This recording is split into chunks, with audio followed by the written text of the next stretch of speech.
လေးတွေကနေပြီးတော့မှပြင်းနေရကနေပြီးတော့အချင်းထည့်ထားတဲ့စီကိုသွားတယ်အချင်းထည့်ထားတဲ့ပုံးတွေကနေပြီးတော့မှဟိုဘက်အခြေပုံတွေကအချင်းကိုဒီဘက်တွေကိုလောက်ထည့်ဒီဘက်တွေကဟိုဘက်တွေကိုခတ်ထည့်အဲ့လိုမျိုးတွေလုပ်တယ်ပြီးတော့မှဒီအချိုပွဲတွေဒဇက်တွေထားတဲ့နေရာရှိတယ်အသီးနိုင်ထားတဲ့နေရာရှိတယ်အဲ့ဒီကိုလည်းသွားလက်ကြီးနဲ့နှိုက်စားပြီးလို့ရှိရင်အဲ့လိုအသီးဆိုလို့ရှိရင်လည်းအဲ့လိုဖရဲအသီးကိုလက်ကြီးနဲ့နှိုက်လိုက်တယ်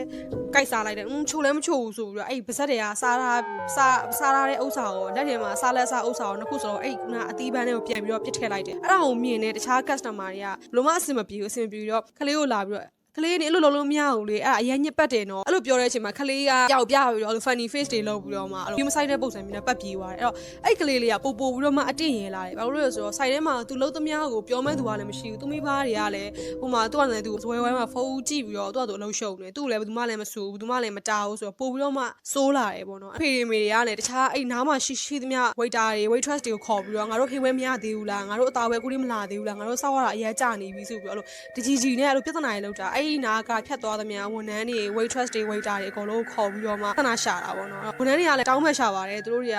ခဏစောက်ပါအောင်ရောက်လာတော့မယ်ခဏလေးစောက်ပါအောင်ဆိုပြီးတော့တောင်းမဲ့ရှာခလေးကလည်းဒီမှာဒီဘက်ခြမ်းမှာပြဿနာလုပ်နေတယ်ဟိုဘက်ခြမ်းမှာမိဘတွေကလည်းပြဿနာရှာနေတယ်ဆိုတော့အဲ့ဒီဆိုင်ကြီးကအရန်ကိုစူညံပေါ့လော်ရိုက်နေတယ်ပေါ့နော်အဲ့တော့တို့ရဆိုလို့ရှိရင်စားလက်စားနေပြီးတော့မှထပြီးတော့မှသွားတဲ့လူတွေလည်းရှိတယ်စားတော့ပါဦးလေးဆိုပြီးတော့စိတ်နှောက်ရက်ဖြစ်ပြီးတော့အရန်လည်းမဖြစ်ချင်ဘူးပြဿနာလည်းမတက်ချင်ဘူးဆိုပြီးတော့အဲ့လိုထပြန်သွားရဲစားလက်စားတဝက်တစ်ပြက်ကြီးနဲ့ထပြန်သွားတဲ့လူတွေလည်းရှိတယ်တို့တွေကလည်းဆက်စားတော့ဆက်စားနေတယ်ဒါပေမဲ့ဟိုစိတ်မသက်မသာနဲ့ပေါ့နော်အဲ့လိုမျိုးမပြောမရွှင်မျက်နှာထားနဲ့စားနေရတဲ့လူတွေလည်းရှိတယ်ပေါ့နော်အဲ့ကလေးလေးကအဲ့လိုလုံးနေရနေပြီးတော့ပို့ဆိုးပြီးတော့အဲ့လိုတခြားဝိုင်းလေးစီကိုသွားတယ်တခြားဝိုင်းလေးမှာချထားတဲ့အဲ့လိုအာလူးကြော်တွေမုတ်တွေကိုလိုက်ပြီးတော့လက်ကြီးတွေနှိုက်စားတယ်ပြီးလို့ရှိရင်ဟိုကောင်းမလေးတွေစပီတွေလိုက်ဆွဲတယ်သူများတွေကိုလိုက်စားတော့ထိလောက်လာတယ်ပေါ့နော်အဲ့အချိန်မှာသူတို့မှားလာတဲ့ဟင်းပွဲတွေအသားပွဲတွေကလည်းရောက်လာပြီးဟော့ပေါ့အိုကလည်းရောက်လာအဲ့အချိန်ရောက်တော့မှကလေးကသူ့ဆိုရင်မှသူလည်းပြန်ထိုက်တယ်ဟော့ပေါ့စားဖို့အတွက်လုပ်တယ်ပေါ့နော်အဲ့တော့ဒီဘာတွေကဟော့ပေါ့စားဖို့အသားပြုတ်ပေးနေတဲ့အချိန်မှာအဲ့ကလေးကခုံမှာထိုက်တာကိုငငိမ့်မထိုက်ပဲနဲ့ထိုင်ကိုအဲ့လိုရှေ့တိုးနောက်ဆိုလှုပ်ပြီးတော့သူနဲ့ကြောချစ်ကရက်မှာထိုင်နေတဲ့ဝိုင်းမှာရှိတဲ့လူကိုသွားပြီးတော့တိုက်တာဟော့ပေါ့ဆိုင်ကလူအရမ်းများတဲ့ခါကျတော့အဲ့လိုခုံ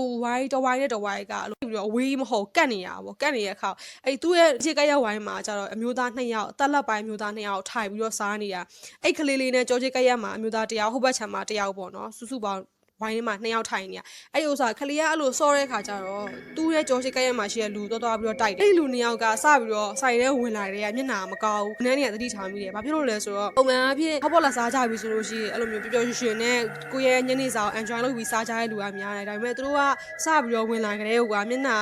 မကောင်းဘူးစကားလည်းသိမပြောကြဘူးပေါ့နော်အဲ့လိုဟိုထိုင်ပြီးစားနေတဲ့အချိန်မှာလည်းအဲ့လိုတပ်ပြေးခဏချတယ်